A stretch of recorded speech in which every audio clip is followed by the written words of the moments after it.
ماہ شعبان کی اختصاص اور اس کی فضیلت کا بطور خاص انکار کرنا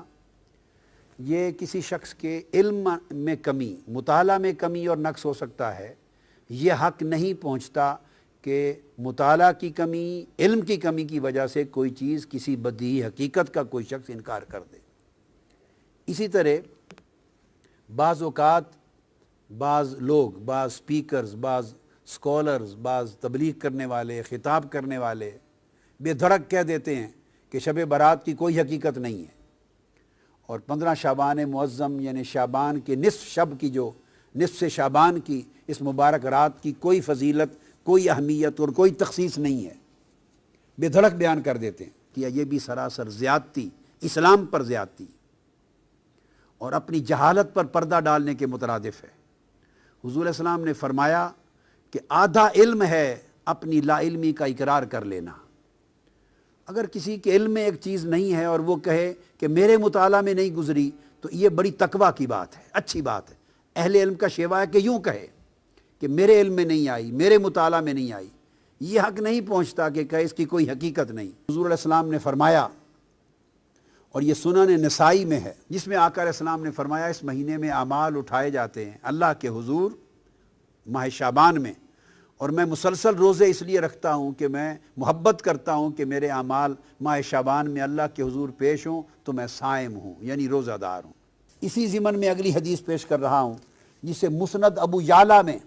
امام ابو یعلا نے روایت کیا ہے، اور ایسی سند کے ساتھ کہ جو سند متعون نہیں ہے، جس پر تان نہیں ہے جس سند پر، اور وہ بھی ام المومنین حضرت عائشہ صدیقہ رضی اللہ تعالی عنہ روایت کرتی۔ آقا علیہ السلام نے فرمایا ان النبی صلی اللہ علیہ وآلہ وسلم کان یصوم شعبان کلہ، آقا علیہ السلام پورا ماہ شعبان روزے رکھتے۔ قالت قلت یا رسول اللہ صلی اللہ علیہ وسلم احب الشہور الیک ان تصومہ شعبان، سارے مہینوں سے زیادہ روزے رکھنے کے اعتبار سے رمضان کے بعد آپ کو ماہ شعبان اتنا کیوں پسند ہے، اتنا محبوب کیوں ہے؟ یہاں آقا علیہ السلام نے دوسرا جواب دیا، یعنی ماہ شعبان کی دوسری فضیلت بیان فرمائی۔ فرمایا ان اللہ یکتب فیہ علی کل نفس میتۃ تلک السنۃ فاحب ان یاتینی اجلی وانا صائم۔ فرمایا کہ اے عائشہ، اس مہینے ہر وہ شخص میتہ، ہر وہ شخص جو مرنے والا ہے، جس پر موت آنی ہے، ہر مرنے والے شخص کی اس سال میں اللہ تبارک و تعالی وہ شخص لکھ دیا جاتا ہے۔ یعنی جس شخص کی 15 شعبان معظم کے بعد، اس مہینے کے بعد، اگلے سال کے ماہ شعبان تک جس شخص کے لیے موت مقدر کر دی گئی ہے، لکھ دی گئی ہے، اور ملک الموت نے اس کی روح کو اگلے سال میں آ کے قبض کرنا ہے، آقا علیہ السلام نے فرمایا تو اس سال میں یہ لکھ دیا جاتا ہے کہ یہ لوگ ہیں جن کی روح اس سال میں قبض کی جائے گی۔ آقا نے فرمایا فأحب ان یأتینی اجلی وانا صائم، تو میں چاہتا ہوں کہ میری اجل جب آئے، یعنی میری اجل کا وقت جب لکھا جائے تو میں اس وقت روزے کی حالت میں ہوں، میں پسند کرتا ہوں اس بات کو۔ تو آقا علیہ السلام نے اس کی ایک اور فضیلت بیان کی، اور امام ترمذی نے حضرت انس بن مالک رضی اللہ تعالیٰ عنہ سے اپنے اسناد کے ساتھ روایت کی۔ آقا نے فرمایا کہ افضل صوم بعد رمضان شعبان لتعظیم رمضان، کہ رمضان کے بعد سب سے افضل روزے شعبان کے ہیں، اس لیے کہ شعبان کی تعظیم رمضان کی وجہ سے ہے، یا شعبان کی فضیلت رمضان کی وجہ سے ہے۔ اب ان دو حدیثوں کے بعد میں اس وقت نصف شب رمضان کے موضوع پر ترمذی شریف کی طرف آ رہا ہوں۔ صحیح بخاری اور صحیح مسلم سے عمومی شعبان کی فضیلتیں بیان ہو چکی، اب صحیح سیاہ ستہ کی معتبر کتاب جامع ترمذی، سنن ترمذی، اس کی طرف آ رہے ہیں۔ اس کا باب 39۔ اب وہ لوگ اس پر توجہ کریں جن کا یہ خیال ہے کہ شب برات کا اور 15 شب شعبان کا کوئی وجود، کوئی حقیقت اور کوئی فضیلت اور کوئی تخصیص نہیں ہے۔ انہیں چاہیے کہ کتب حدیث کھول کے پڑھیں، یا اساتذہ کے پاس، شیوخ کے پاس زانو تلمذ طے کریں قبل اس کے کہ وہ جھوٹے فتوے جاری کریں جہالت پر مبنی۔ باب 39 امام ترمذی نے باب قائم کیا ہے، باب ما جاء فی لیلۃ النصف من شعبان، 15ویں شب شعبان کی فضیلت میں باب قائم کیا امام ترمذی نے، اور عنوان ہی یہ شب نصف شعبان قائم کیا اس عنوان کے ساتھ۔ اور آگے پھر امام ترمذی نے حدیث نقل کی ہے، جس حدیث کی راوی پھر ام المومنین حضرت عائشہ صدیقہ رضی اللہ تعالی عنہا ہیں، اور ان سے روایت کیا ہے حضرت عروہ نے عن عروۃ عن عائشہ رضی اللہ تعالی عنہا قالت فقدت رسول اللہ صلی اللہ علیہ وآلہ وسلم لیلۃ فخرجت فاذا هو بالبقیع۔ اب یہاں دو باتیں ثابت ہوں گی۔ ام المومنین عائشہ صدیقہ رضی اللہ تعالیٰ عنہ فرماتی ہیں اس 15 شعبان کی رات تھی، جسے ہم شب برات کہتے ہیں، یہ 15 نصف شعبان کی رات تھی۔ میں نے اچانک رات کو دیکھا کہ آقا علیہ الصلوۃ والسلام اپنے بستر مبارک پہ آرام فرما نہیں تھے۔ جب میں نے دیکھا کہ بستر پہ آرام فرما نہیں ہیں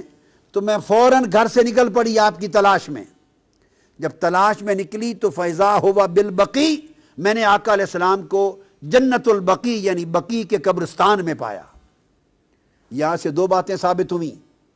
ایک امام ترمذی کا 15 شعبان کی شب کے عنوان سے پورا باب قائم کرنا، اور سیدہ عائشہ صدیقہ رضی اللہ تعالی عنہا سے آقا علیہ السلام کی اس سنت کو روایت کرنا کہ 15 شعبان کی شب اٹھ کر عبادت کرنا آقا علیہ السلام کی سنت تھا بطور خاص۔ اور صرف عبادت نہیں، اس شب آقا علیہ السلام قبرستان تشریف لے گئے، جنت البقیع میں تشریف لے گئے۔ تو دو سنتیں ثابت ہوئی۔ بعض لوگ اس مغالطے میں بھی مبتلا ہیں، اور میں نے پڑھا ہے بعض اخبارات میں، بعض لوگوں نے کہہ دیا کہ قبرستان جانا اور فاتحہ کرنا بھی اس رات میں کہیں ثابت نہیں ہے۔ تو دیکھیے یہ سنن ترمذی کے باب سے ثابت ہے، آقا علیہ السلام کی سنت سے ثابت ہے کہ عائشہ صدیقہ رضی اللہ تعالی عنہا نے آپ کو جنت البقیع میں پایا، اور جب آپ ان کے پاس پہنچی تو آقا علیہ السلام نے فرمایا اکنت تخافین ان یحیف اللہ علیک ورسولہ، اے عائشہ صدیقہ رضی اللہ تعالیٰ عنہ، دوڑتی دوڑتی مجھے تلاش کرنے کے لیے آئی ہو، تمہارا کیا خیال ہے اللہ اور اللہ کا رسول تمہاری حق تلفی کرے گا؟ اب یہاں ایک بڑا لطیف نکتہ ہے، ان کو ایک گمان گزرا تھا جس کو آگے بیان کرتی ہیں، قلت یا رسول اللہ انی ظننت انک اتیت بعد نسائک، یا رسول اللہ صلی اللہ علیہ وسلم مجھے خیال گزرا، گمان گزرا کہ شاید آپ کسی اور زوجہ مطہرہ کے حجرے میں تشریف لینے گئے ہوں۔ یعنی وہ رات باری کے اعتبار سے ام المومنین عائشہ صدیقہ کی تھی، اور ایک بتقاضۂ بشریت جب اٹھی نصف شب رات کو 15 شعبان کو تو دیکھا آقا تشریف فرما نہیں ہے، ایسے بتقاضۂ بشری خیال آیا کہ کہیں آقا علیہ السلام کسی اور زوجہ مطہرہ کے ہاں تشریف نہ لے گئے ہوں۔ اب آقا علیہ السلام ان کے ذہن میں اس مخفی خیال کو جان گئے،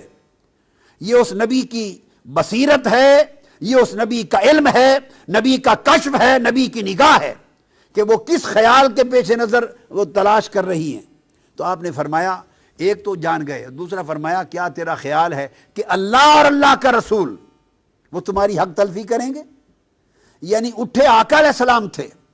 تلاش حضور کی ذات کی ہو رہی تھی، مگر آقا علیہ السلام نے ان کا گمان جو آقا علیہ السلام کے بارے میں تھا اس پر اللہ کا اسم شامل کر کے فرمایا کیا تیرا خیال ہے کہ اللہ اور اللہ کا رسول حق تلفی کریں گے؟ یہ نہیں فرمایا کہ رسول حق تلفی کرے گا، نہیں، بلکہ فرمایا کہ اللہ اور اللہ کا رسول ایسا کریں گے۔ اشارہ اس امر کی طرف تھا کہ رسول کا ہر عمل وہ رسول کا نہیں ہوتا، وہ اللہ کا عمل تصور ہوتا ہے، اور رسول کی نسبت سوء ظن اللہ کی نسبت سوء ظن ہوتا ہے، رسول کا ادب اللہ کا ادب ہوتا ہے، اور رسول سے حسن ظن اور حسن ادب اللہ کے ساتھ حسن ظن اور حسن ادب ہوتا ہے۔ یہ مقام رسالت کا بھی اشارہ فرما دیا۔ انہوں نے جب عرض کیا یا رسول اللہ مجھے یہ گمان گزرا کہ شاید آپ کسی زوجہ مطہرہ کے ہاں تشریف نہ لے گئے ہوں، تو اس پر آقا علیہ السلام نے فرمایا نہیں، بات یہ ہے عائشہ، فقال ان اللہ عز وجل ینزل لیلۃ النصف من شعبان، کہ جب شعبان کی 15ویں کی رات آتی ہے تو اللہ تبارک و تعالی الی السماء الدنیا، آسمان دنیا کی طرف ایک خاص شان کے ساتھ نازل ہو جاتا ہے۔ اب آپ دیکھیے یوں تو آسمان دنیا کی طرف ہر رات کے پچھلے پیر نازل ہوتا ہے، تو جب نصف شعبان کی رات کی تخصیص فرمائی تو اس کا مطلب ہے اس رات کسی اور شان کے ساتھ، بڑی عظیم مغفرت کے اعلان کے ساتھ، عظیم رحمتوں کے اعلان کے ساتھ، عظیم عطا اور سخا کے اعلان کے ساتھ اتر آتا ہے فَيَغْفِرُ لِأَكْثَرَ مِنْ عَدَدِ شَعْرِ غَنَمِ كَلْبٍ۔ تو ایک قبیلے کا ذکر کیا جن کے پاس بہت بکریاں ہوتی تھی، فرمایا وہ قبیلہ جس کے پاس دنیا میں سب سے زیادہ بکریاں ہیں، ان بکریوں کے اوپر جتنے بال ہیں ان بالوں سے بھی بڑھ کر اس رات اللہ میری امت کی بخشش فرما دیتا ہے۔ اس لیے اس کو شب برات کہتے ہیں کہ اس رات دوزخ سے آزادی ہوتی ہے، برات ہوتی ہے، بخشش کا اللہ کی طرف سے اعلان ہوتا ہے۔ اور اس کے بعد امام ترمذی روایت کرتے ہیں وَفِي الْبَابِ عَنْ أَبِي بَكْرٍ الصِّدِّيقِ، اسی باب میں اسی موضوع پر یہ حدیث سیدنا ابو بکر صدیق رضی اللہ تعالیٰ عنہ نے بھی روایت کی ہے۔ تو 15 شعبان کی رات کی اہمیت حضور کی سنت سے ثابت ہوئی، سیدنا صدیق اکبر کی روایت سے ثابت ہوئی، اور ام المومنین حضرت عائشہ صدیقہ رضی اللہ تعالیٰ عنہ کی روایت سے، جسے امام ترمذی نے مستقل باب قائم کر کے بیان کیا۔ سنن ابن ماجہ اس کا باب سن لیجئے، باب ما جاء فی لیلۃ النصف من شعبان، 15ویں شعبان کی رات کے بارے میں بیان، یہ امام ابن ماجہ نے روایت کیا، اور یہ روایت کرتے ہیں سیدنا علی ابن ابی طالب رضی اللہ تعالیٰ عنہ سے۔ اب وہ راوی ہیں سیدنا مولا علی مرتضیٰ روایت کرتے ہیں قال قال رسول اللہ صلی اللہ علیہ وآلہ وسلم اذا کان لیلۃ النصف من شعبان۔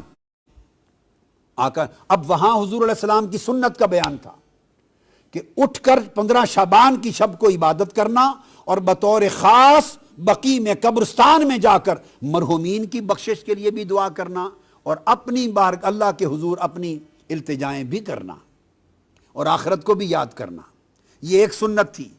اسی سنت کے تحت اس شب مسلمانوں کی بھاری اکثریت قبرستان جا کے فاتحہ خوانی کرتے اور اپنی آخرت اور موت کو یاد کرتے ہیں۔ یہ آقا علیہ السلام کی سنت ہے۔ اب اس کے بعد سیدنا مولا علی المرتضیٰ عن علی ابن ابی طالب رضی اللہ تعالیٰ عنہ، آقا علیہ السلام نے فرمایا کہ جب شعبان کی 15ویں رات آتی ہے تو آقا فرمایا فَقُومُوا لَيْلَهَا وَصُومُوا نَهَارَهَا، جب 15ویں شعبان کی شب آئے،